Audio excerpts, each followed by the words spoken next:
하나님 말씀 잠언 28장 19절부터 28절까지입니다. 잠언 28장 19절부터 28절까지 우리 한 절씩 교독하고 마지막 절은 함께 있습니다. 자기의 토지를 경작하는 자는 먹을 것이 많으려니와 방탕을 따르는 자는 궁핍함이 많으리라. 충성된 자는 복이 많아도 속히 부하고자 하는 자는 형벌을 면하지 못하리라. 사람의 낯을 보아주는 것이 좋지 못하고 한 조각 떡으로 말미암아 사람이 범법하는 것도 그러하니라. 악한 눈이 있는 자는 재물을 얻기에만 급하고 빈궁이 자기에게로 임할 줄은 알지 못하느니라. 사람을 경책하는 자는 혀로 아첨하는 자보다 나중에 더욱 사랑을 받느니라. 부모의 물건을 도둑질하고도 죄가 아니라 하는 자는 멸망받게 하는 자의 동류니라. 욕심이 많은 자는 다툼을 일으키나 여호와를 의지하는 자는 풍족하게 되느니라. 자기의 마음을 믿는 자는 미련한 자요 지혜롭게 행하는 자는 구원을 얻을 자니라. 가난한 자를 구제하는 자는 궁핍하지 아니하려니와 못본 채 하는 자에게는 저주가 크리라. 악인이 일어나면 사람도 숨고 그가 멸망하면 의인이 많아지느니라. 아멘. 우리 어제에 이어서 계속해서 경제생활에 대해서 우리 어떤 자세를 가지고 믿는 자들이 살아야 할 것인가 이것을 알려주는 잠언입니다. 21절 보십시오. 사람의 낯을 보아주는 것이 좋지 못하고 한 조각 떡으로 말미암아 사람이 범법하는 것도 그러하니라. 여기서 범법하는 것은 우리가 살인이나 강도와 같은 큰 악을 이야기하는 것이 아닙니다. 이런 불법을 이야기하는 것이 아니라 일상생활 속에서 흔히 아주 가볍게 저지를 수 있는 죄악을 이야기하는 것이죠. 그래서 우리가 이런 가벼운 죄악들을 왜 저지르게 되느냐? 21절 보니까 사람의 낯을 보아서 저지른다 이렇게 이야기하고 있습니다.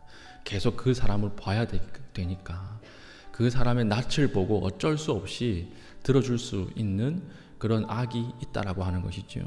그리고 한 조각 떡으로 말미암아 범법한다. 이건 작은 유익 때문에, 작은 이익 때문에 어쩔 수 없이 들어주는, 별 대수롭지 않게 불법을 행하는 것 있지요. 그런 것들 하나님 보시기에 좋지 못하다 이렇게 이야기하는 것입니다. 22절 악한 눈이 있는 자는 재물을 얻기에만 급하고 빈궁이 자기에게로 임할 줄은 알지 못하느니라. 우리가 아무 생각 없이 악한 일을 했을 때, 불법을 저질렀을 때 일이 드러나게 되면 우리가 그 악한 일을 해서 얻은 재산도 뺏길 뿐만 아니라 수치를 당하게 될 것이기 때문에 너희는 되도록이면 이렇게 하지 말라 이렇게 이야기합니다. 자, 우리 아는 사람의 부탁을 거절하기가 쉽지 않죠. 우리가 큰 죄나 법에 저촉되는 그런 일 같으면 우리 거절하기가 어렵지 않지만 그 별것 아닌 것처럼 보이는 것 있죠. 이런 것들을 거절하는 것은 참 쉽지 않습니다. 특별히 저에게 있어서 좀 거절하기 힘든 일이 무엇이 있는가 생각해 보니까 이 자녀가 기독교 대학을 가기 위해서 추천서를 써달라고 찾아오는 경우가 많이 있습니다. 근데 그 자녀는 교회를 안 다녀요. 교회를 안 다니는데 기독교 대학을 넣었고 지원한 동기 이런 상관없이 그 담임 목사님이나 아니면 교구 목사님의 추천서가 필요한 것입니다. 그럼 와서 이렇게 이야기하는 거죠. 예전에는 다녔습니다.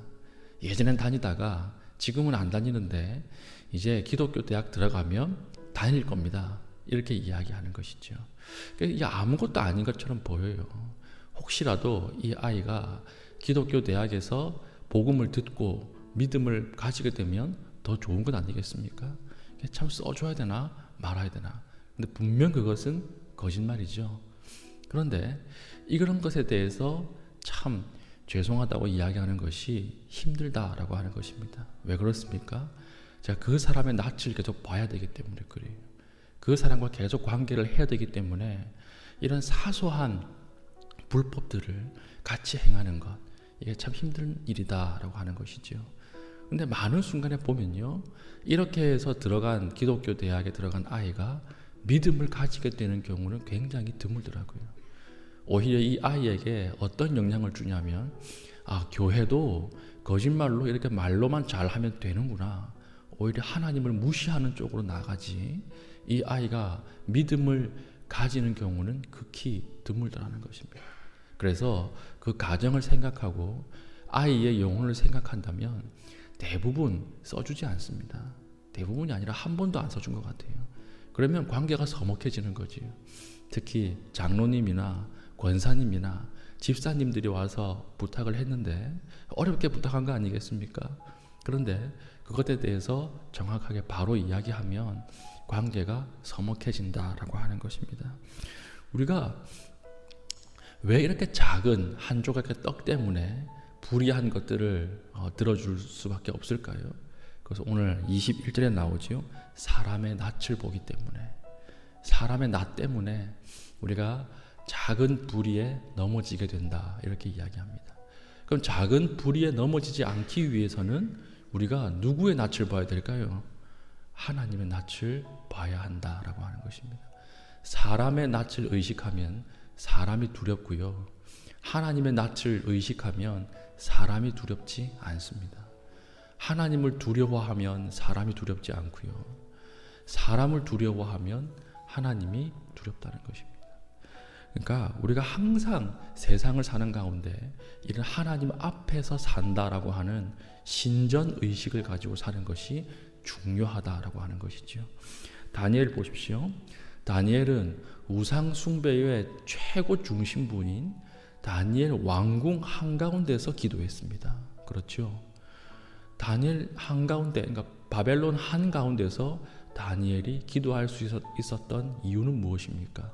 그것은 하나님 앞에 있다라고 하는 신전 의식이 있었기 때문에 그렇습니다. 30년 전만 해도 누가 세상의 리더가 되었을까요? 쉽게 이야기해서 그 파이의 크기를 키우는 사람이 리더가 되었습니다. 더 잘 먹고 잘 살게 해주는 사람, 먹을 것을 많이 만들게 경제를 발전시키는 사람이 리더가 되었지요. 그런데 이제는 파이를 키울 수 있는 자원이 없지요. 파이는 다 커졌어요. 우리가 먹을 수 있는 것은 다 커졌습니다. 그러면 오늘날 이 시대에는 누가 하나님이 리더를 사용하실까요? 파이를 키울 수 있는, 생산할 수 있는 사람을 리더로 세우는 것이 아니라 정확하게 배분할 수 있는 사람을 리더로 세우세요. 이제는 하나님 앞에서 이걸 정확하게 나눌 수 있는 사람이 리더가 되는 시대가 되었습니다. 그래서 우리가 항상 리더를 뽑을 때 과거와 다르게 무엇을 봅니까? 도덕성을 보는 것입니다. 얼마나 이 사람이 정직한가, 이 사람이 얼마나 깨끗한가를 보는 이유가 여기에 있습니다. 그런데 누가 하나님 앞에 정직할 수 있을까요? 인간은 탐욕적이고 이기심 때문에 자기가 나눌 수 있는 자리로 가면 자기 것 절대로 정확하게 안 나눠요. 자기 걸 훨씬 더 크게 나눠요. 자를 때 자기가 먹을 걸 훨씬 크게 자르는 것이 인간의 습성입니다. 타락한 본성이에요. 그런데 어떻게 자기 것과 남의 것을 똑같이 자를 수 있을까요? 하나님 앞에서 자른다라고 하는 인식이 있는 사람, 하나님이 나의 자르는 것을 보고 계신다라고 하는 인식이 있는 이 사람이 하나님 앞에서 정확하게 자를 수 있다라고 하는 것입니다. 이제 앞으로의 리더는요, 하나님 앞에서 이 신전 의식을 가지고 있는 사람만이 하나님이 사용하시는 리더가 될 것이다 라고 하는 것이죠. 그럼 우리가 어떻게 살아야 하겠습니까?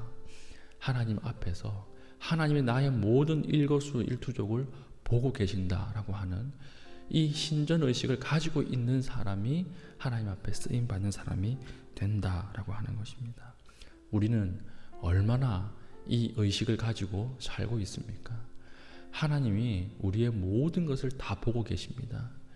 하나님이 우리의 눈을 창조하셨다라고 하는 말은요, 하나님이 우리보다 훨씬 더 정확하고 세세하게 볼 수 있는 분이라는 뜻입니다. 우리는 잠을 자지만 하나님은 잠도 안 주무세요. 하나님은 잠도 안 주무시고 우리의 세세하게 모든 것들을 다 감찰하십니다. 우리의 눈은 드러난 것만 보지만 하나님의 눈은 드러나지 않은 마음속 깊은 무의식과 심층의식까지도 꿰뚫어 보실 수 있는 눈이에요. 이 하나님 앞에서 우리가 오늘 하루도 살아갈 수 있기를 바랍니다. 그리고 하나님 앞에서 우리의 모든 마음속에 있는 깊은 것까지도 다 내어놓고 기도할 수 있는 시간 되기를 바랍니다. 그래서 오늘 하루 살아갈 때에 세상 사람의 낯을 의식하지 않고 하나님의 낯을 두려워하며 살아갈 수 있는 주의 신실한 백성 되시기를 축원합니다. 아멘. 오늘 하루 기도할 때 우리 이렇게 기도합시다. 하나님의 얼굴을 두려워하게 하여 주시옵소서. 하나님의 얼굴을 바라보고 살아갈 수 있게 하여 주시옵소서. 사람을 두려워하지 않게 하여 주시옵소서. 또 특별히 기도할 것은 우리 코로나 바이러스를 위해서 기도할 때에 또 변이 바이러스가 나와서 온 세상이 지금 긴장하는 가운데 있습니다. 하나님께서 이 바이러스를 잡아주시고 하나님 믿는 자들이 먼저 기도하며 나아갈 수 있도록 은혜 베풀어 주시옵소서. 우리 다 함께 기도하시고 자유롭게 돌아가시겠습니다.